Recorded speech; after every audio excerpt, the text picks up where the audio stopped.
कि अगर ऐसे सिम्टम्स आपके पार्टनर में हैं, ये ना सोचा जाए कि ये तो आदमी बुढ़ा हो गया है और ये खड़ूस हो गया है या खूसट बुढ़ा हो गया है। जब भी किसी लेडीज के पीरियड आते हैं तो ये बोला जाता है कि हार्मोनल चेंजेस हो रहे हैं, और ऐसे में मेल्स के अंदर जो हार्मोनल चेंजेस होते हैं वो नेग्लेक्ट हो जाते हैं। कुछ लोग इसे मैन पीरियड्स कहते हैं। मैन में लेडीज की तरह ब्लीडिंग नहीं होती, लेकिन पीरियड्स होते हैं। जो भी मेल इस वीडियो को देख रहे हैं वो अपने पार्टनर के साथ इस वीडियो को जरूर शेयर करें। तो चैनल पे आपका स्वागत करता हूं, और अगर नए हो चैनल पे तो सब्सक्राइब कर लीजिए, क्योंकि यहाँ पर हम बात करते हैं अपनी और अपनी फैमिली से रिलेटेड सभी हेल्थ इश्यूज के बारे में। जब हम पीरियड्स की बात करते हैं तो ऑब्वियसली हम इसे लेडीज के साथ रिलेट करते हैं, और ये बात हर एक लेडी को पता है कि महीने में ये पीरियड्स वाला टाइम जो है ये कितना चैलेंजिंग हो सकता है उन लोगों के लिए। लेकिन हम में से बहुत सारे लोगों को ये पता ही नहीं है कि मेन भी बहुत सारे हार्मोनल चेंजेस के थ्रू गुजरते हैं। हाँ, ये बात बिल्कुल सही है कि मेन में ब्लीडिंग नहीं होती, लेकिन मेन में बहुत सारे हार्मोनल चेंजेस ऐसे होते हैं जिनके की साइड इफेक्ट्स अननोटिस्ड जा ही नहीं सकते, particularly in terms of mood and irritability. कुछ लोग इसे मैन पीरियड्स कहते हैं, अदरवाइज इसका नाम है इरिटेबल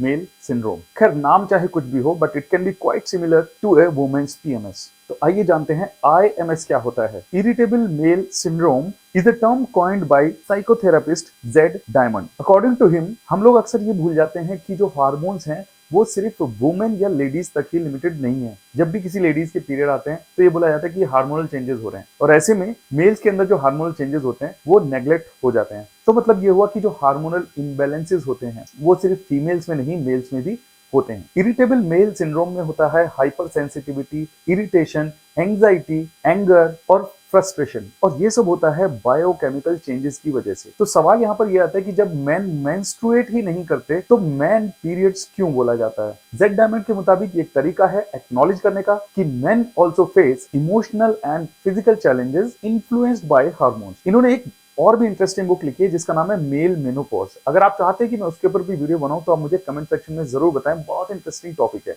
देखिए, मेल में मंथली ओव्यूलेशन नहीं होता फीमेल्स की तरह, बल्कि मेल जो है वो जनरेट करते हैं स्पर्म और टेस्टोस्टेरोन, वो भी पूरे साल। बट यहाँ पे ध्यान देने वाली बात यह है कि जो टेस्टोस्टेरोन लेवल्स हैं एक मेल की बॉडी में, ये बहुत ज्यादा वेरिएशन में होते हैं। कभी ज्यादा होते हैं और कभी बहुत कम होते हैं। कुछ साइंटिस्ट का ऐसा मानना है कि स्प्रिंग और समर सीजन में जो मेल होता है उसमें लिबिडो और टेस्टोस्टेरोन लेवल्स बहुत हाई होते हैं as compared to other season. उसके अलावा मेल टेस्टोस्टेरोन लेवल्स जो होते हैं वो मॉर्निंग में हाई होते हैं, और जैसे जैसे दिन आगे बढ़ता है वो धीरे धीरे टेस्टोस्टेरोन लेवल्स कम होते चले जाते हैं। टेस्टोस्टेरोन लेवल्स को नेचुरली कैसे बढ़ाना है, इसके ऊपर मैं ऑलरेडी 2 वीडियोस बना चुका हूँ, जिनकी लिंक मैंने डिस्क्रिप्शन में डाल दी है। आप बाद में जाके उन्हें जरूर चेकआउट करना, क्योंकि उनको आप लोगों ने बहुत ज्यादा प्यार दिया है और वो बहुत ही ज्यादा प्रैक्टिकल वीडियोस हैं। वापस आ जाते हैं टॉपिक की तरफ। तो मैं ये बात कर रहा था कि टेस्टोस्टेरोन लेवल्स जो हैं वो ड्यूरिंग द डे तो कम होते ही हैं, लेकिन एज के साथ भी बहुत कम होते चले जाते हैं। अगला वीडियो जो मैं आज से 2 दिन बाद पोस्ट करने वाला हूँ उसमें मैं ये बताऊंगा कि कौन कौन से ऐसे 3 सप्लीमेंट्स हैं जिनको खाने से मैंने खुद अपने टेस्टोस्टेरोन लेवल्स को 60 डेज में बढ़ाया था, और मैं ये आपको ब्लड टेस्ट की रिपोर्ट के साथ ये प्रूव करूंगा। कुछ डॉक्टर्स का ऐसा मानना है कि 45 इयर्स की एज के बाद लगभग 40% जो मेल हैं उनमें टेस्टोस्टेरोन लेवल्स नॉर्मल लेवल से कम हो जाते हैं। This can be link to high blood pressure and diabetes, और इस मिड एज हार्मोनल क्राइसिस का नाम रखा गया है andropause, also called as male menopause. यहाँ पर मैं आप लोगों को एक बात और बता देना चाहता हूँ कि जो मेल में लो टेस्टोस्टेरोन लेवल्स के जो सिम्टम्स हैं वो बिल्कुल सेम हैं जो फीमेल्स में लो ईस्ट्रोजन लेवल्स के सिम्टम्स होते हैं, जैसे कि reduced energy, depression, poor concentration, irritability, impaired memory, decreased libido, fatigue and mood changes. तो लेडीज जो हैं इस वीडियो को देख रही हैं उनको मैं बता दूं कि अगर ऐसे सिम्टम्स आपके पार्टनर में हैं तो उनको बिल्कुल भी इग्नोर ना किया जाए, और ये ना सोचा जाए कि ये तो आदमी बुढ़ा हो गया है और ये खड़ूस हो गया है या खूसट बुढ़ा हो गया है। इन सिम्टम्स को गंभीरता से लेने की जरूरत है, ठीक उसी तरीके से जैसे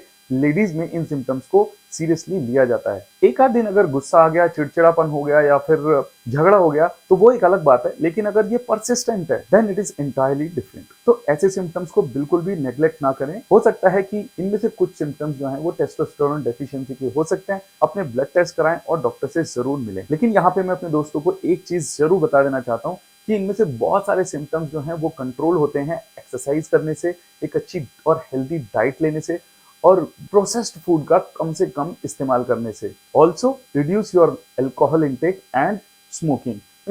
अगर ये सारी चीजें करते हैं तो उससे कम से कम 50% तो आपकी बात बन ही जाएगी। तो आप चाहे मैन पीरियड्स में बिलीव करें इस कॉन्सेप्ट में या ना करें, but it is essential to recognize that everyone experiences hormonal changes differently. इसलिए सिर्फ हार्मोनल चेंजेस लेडीज में या फीमेल्स में होते हैं, इस सोच से हमें बाहर निकलने की जरूरत है। I hope you like the video. अगर आपको वीडियो अच्छा लगा है तो लाइक करें। अगले वीडियो तक के लिए जय हिंद।